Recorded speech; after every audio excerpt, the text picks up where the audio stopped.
C-46 school in Buffalo. So I went to this, reluctantly I went there, but it did work out good because I went home every weekend I was there. And there were 76 of us in the class.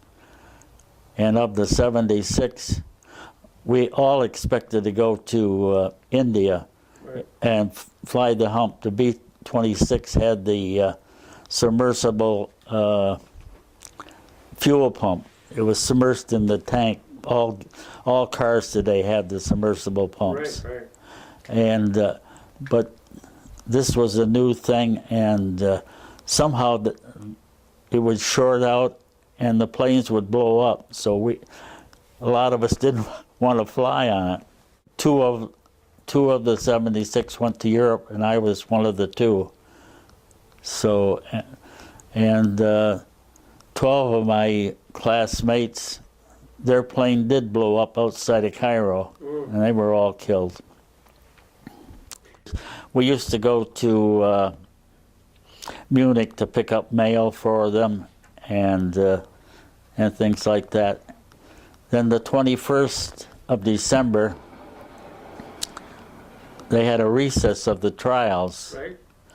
And we flew from Nuremberg to Marseille. The next day we flew to Rome. And the next day we flew to Athens. And that was exciting for me because when we landed at the airport, I looked up and there was the Acropolis. Yeah. And then the next day we flew to Cairo, and the same day, this would have been Christmas Eve, we flew to Tel Aviv, and we stayed with the plane, but Jackson's party went to the Bethlehem for the Christmas services. Colonel Gill, on our flight from Tel Aviv back to Cairo, the radio operator got the message that Gill was promoted to general. Jackson had asked President Truman to promote him, and he did. Anyway, we get to Cairo, and the flight clerk was getting ready to put the steps down for us, and the colonel pushed him out of the way and jumped out of the plane and ran across the tarmac to the buildings. Well, we couldn't figure out what was wrong with him. We figured maybe he had to go to the bathroom or something. But when he came back, we know why he was running. He had his stars on. The first person there is a native. He was selling scarab beads. Yep. And we bought some from him. And myself is the next person. The next person is First Lieutenant James Creel. Right. He was the pilot. The next person is the radio operator, Noah Holton. The next person is Robert Wright. Now, none of those I could find. There was Ernie Sorensen was the other one. He must have taken the picture. I usually did the pre-flight on the plane and in the air. I would do things, answer questions for the pilot or co-pilot regarding the plane.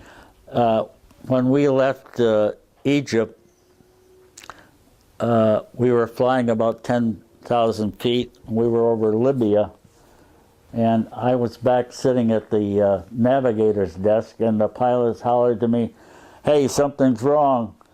We're losing altitude."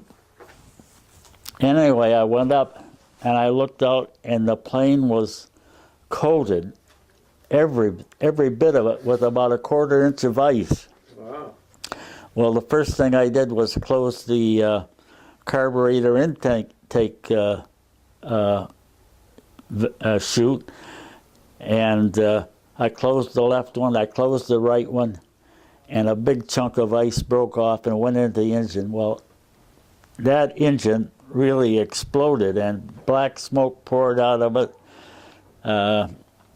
scared the crew, the passengers to death, except Justice Jackson said, "I wasn't scared."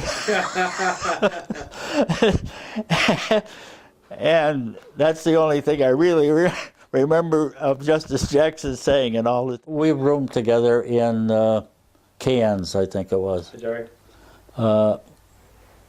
We were there for a few days. 3 trips to Berlin. Okay. We wanted to fly to Warsaw. Jackson had somebody in Warsaw he wanted to interview. We would get to Berlin, and the Russians wouldn't let us take our navigator with us. We had to take a Russian navigator. Well, I think the first time we flew there, we got there and they said, well, they didn't have a navigator available. And then I forget what their excuse was the second time we were there. But anyway, there was an excuse they wouldn't let us go. And the third time, I think it was the third time, they said your party's no longer in Warsaw. It was 3 or 4 miles from Nuremberg. Okay. But I think it was the old German airport that the Germans used. Yeah. I requested it and we got it, and the whole crew, the pilots and the enlisted men all went. We sat in the observation place where the visitors watched the trial, and we all had earphones that you could dial the language you wanted to hear the trials in, which I thought was neat. I used to volunteer to help the projectionists. And so we would see, when I was there, we would see films that we were showing to the press that would be shown in the courtroom the next day. The one that I remembered the most was one that was taken, that was a Russian film. The Soviets announced the screening of a 1-hour evidentiary film, specially created for the trial.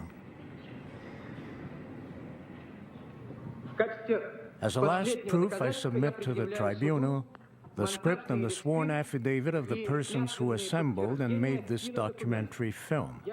I beg the tribunal to accept it as evidence.